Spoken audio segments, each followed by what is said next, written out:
Kabul airport पर हुए हमले पर अमेरिका का बेहद सख्त बयान। राष्ट्रपति जो बाइडेन ने कहा, ना भूलेंगे ना माफ करेंगे।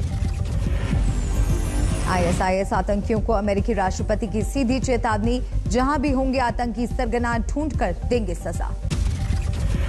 We will not forgive. We will not forget.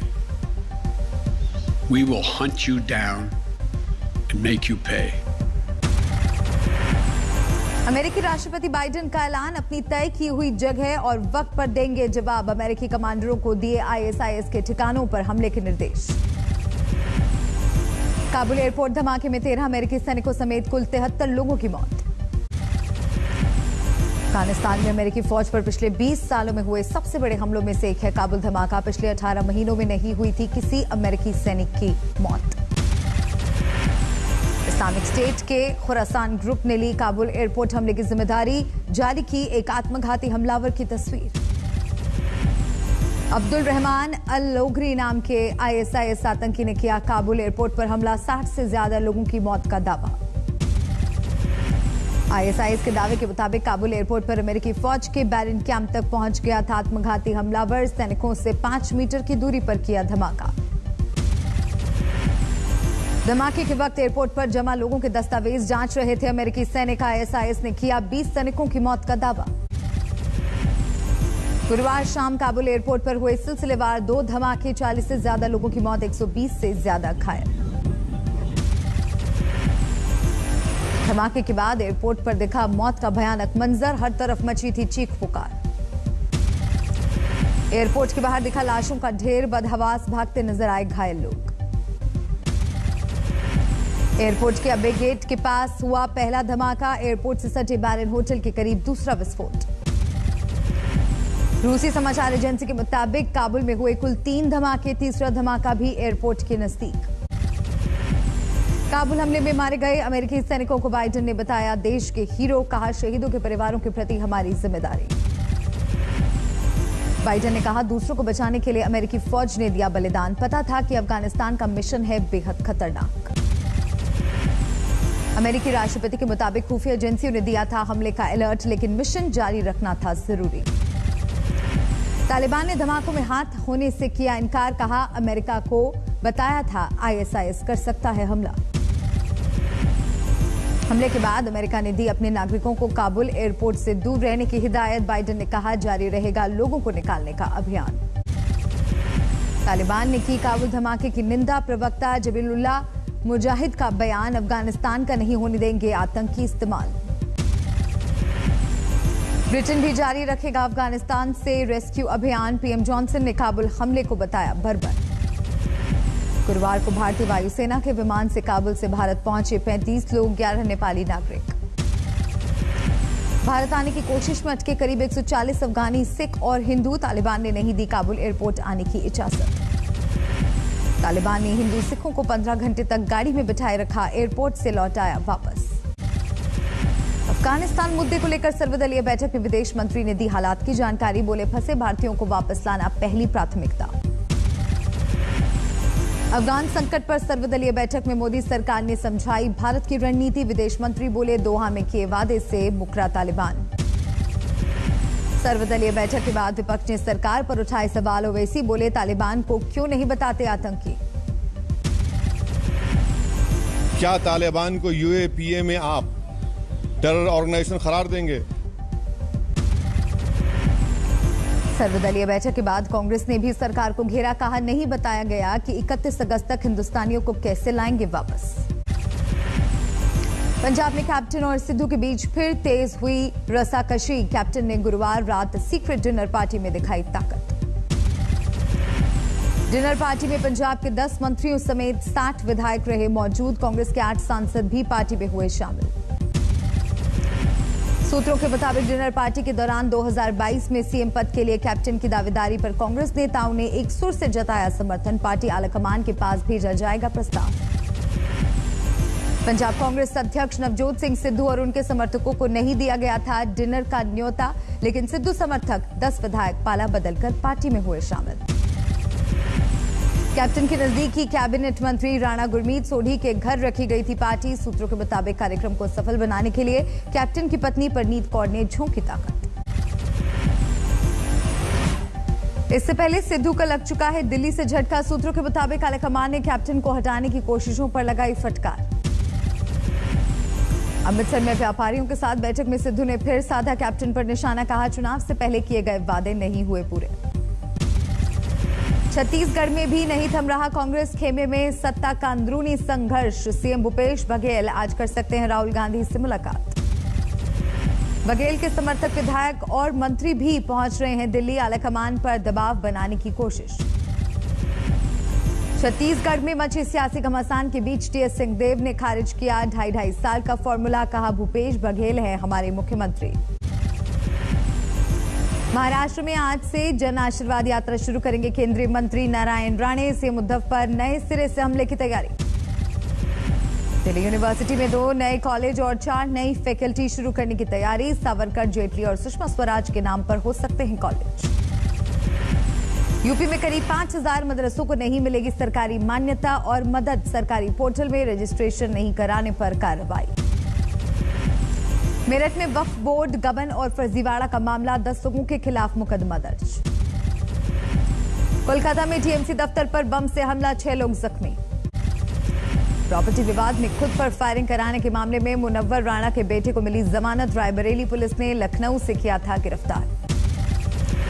बेटे की गिरफ्तारी को लेकर मुनव्वर राणा ने योगी सरकार पर साधा निशाना। बोले, मुसलमान होने की वजह से किया गया टारगेट। करने के लिए चांस ही नहीं दिया उन्होंने। रोके रहे कि एक आध दफा और लगा दें, कोई आतंकवादी की लगा दें, कोई कुछ लगा दें। मुनव्वर राणा के आरोपों को योगी सरकार ने किया खारिज। मोहसिन रजा बोले, जिसने केस दर्ज कराया वो भी है मुसलमान। हरिद्वार में कांग्रेस कार्यकर्ताओं में भिड़ंत। कार्यकारी अध्यक्ष के सामने जमकर घमासान। दिल्ली में कांग्रेस का विरोध प्रदर्शन। नेशनल मॉनेटाइजेशन पाइपलाइन को लेकर सरकार के खिलाफ हल्ला बोल। राजस्थान के सीकर में एबीवीपी कार्यकर्ताओं का प्रदर्शन। खाली पड़े शैक्षणिक पदों पर भर्ती को लेकर कुलपति का घेराव। मैसूर बलात्कार कांड को लेकर गरमाई सियासत। कांग्रेस की महिला मोर्चा का विरोध प्रदर्शन। मैसूर बलात्कार को लेकर कर्नाटक के गृह मंत्री का अजीबोगरीब बयान। कहा, लड़की को सुनसान जगह पर नहीं जाना चाहिए था। मैसूर में मेडिकल की छात्रा से हुआ है गैंगरेप। पहले लूटपाट की कोशिश, पैसे नहीं मिले तो सुनसान जगह पर ले जाकर किया बलात्कार। हाजीपुर में फिर लौटा बाढ़ का कहर। दर्जनों गांवों में भरा पानी, सड़कें डूबी। बक्सर में हर घंटे 3 सेंटीमीटर की रफ्तार से बढ़ रहा है गंगा का जलस्तर। किनारे के गांव में दहशत। बलरामपुर में पहाड़ी नालों में उफान से जमीन का कटाव, खेत और सड़कें तबाह।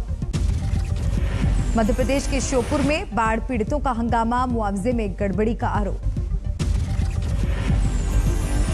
देश में अभी तक सामान्य से 10% कम है मानसूनी बारिश। मध्य भारत, राजस्थान समेत पहाड़ी राज्य ज्यादा प्रभावित।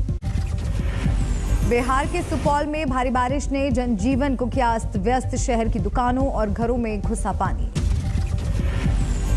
सासाराम में भारी बारिश के बाद जलमग्न हुआ बाजार। कारोबारियों ने जमकर की नारेबाजी। गोरखपुर में भारी बारिश ने लोगों को किया बेहाल। कई इलाकों में जल जमाव ने बढ़ाई मुश्किल।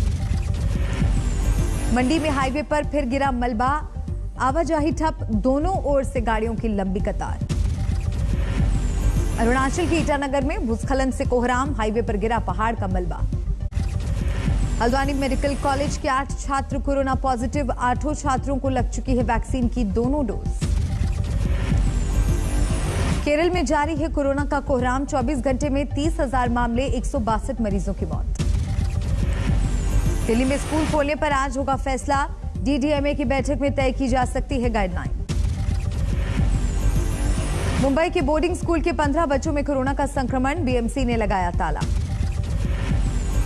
कम किया जा सकता है कोविशील्ड की 2 डोज के बीच का गैप। सरकार कर रही है विचार।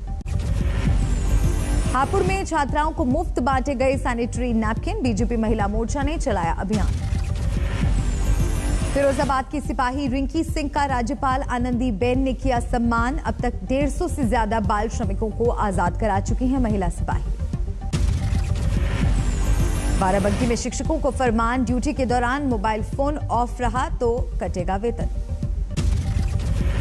पति के खिलाफ रेप के आरोपों को बिलासपुर हाईकोर्ट ने किया खारिज। कहा, शादीशुदा जिंदगी में नहीं बनता रेप का मामला। धनबाद में 4 मंजिला इमारत धराशायी, मलबे में दबने से एक महिला की मौत, 3 लोगों का रेस्क्यू। पटियाला में फर्जी शादियां करवाने वाले गिरोह पर पुलिस का शिकंजा। शादी के चंद रोज बाद पैसे और गहने लेकर दुल्हन हो जाती थी फरार। इंदौर में ससुराल वालों की पिटाई से महिला की मौत, पति ने 3 तलाक देकर कर ली थी दूसरी शादी। पानीपत में किराना दुकान में बदमाशों की फायरिंग, एक शख्स जख्मी। अंबिकापुर में देवर ने भाभी की कुल्हाड़ी से मारकर की हत्या, पैसों के लेन देन में की वारदात। धौलपुर में नाबालिग से गैंग रेप, डांस टीचर और उसके साथियों पर आरोप, 2 आरोपी भी नाबालिग। मेरठ में सड़क पर मिला युवक का शव, गला रेत कर की गई थी हत्या। कुशीनगर में एक शख्स ने 3 बच्चों समेत पत्नी को उतारा मौत के घाट, खुद भी जहर खाकर आत्महत्या की कोशिश। पटना में 150 पेटी से ज्यादा शराब बरामद, यूपी से लाई जा रही थी नशे की अवैध खेप। इंदौर में ज्वेलरी शोरूम में चोरी की वारदात, 2 महिलाओं ने बुजुर्ग महिला के बैग से उड़ाए 1.5 लाख के गहने। सुकमा में नक्सलियों की साजिश नाकाम, सुरक्षा बलों ने डिफ्यूज किया 5 किलो का आईईडी। कानपुर में दर्दनाक हादसा, जर्जर मकान गिरने से 2 बच्चों समेत एक महिला की मौत। यूपी के गोंडा में भारी बारिश के बाद बड़ा हादसा, करंट लगने से दंपति की मौत।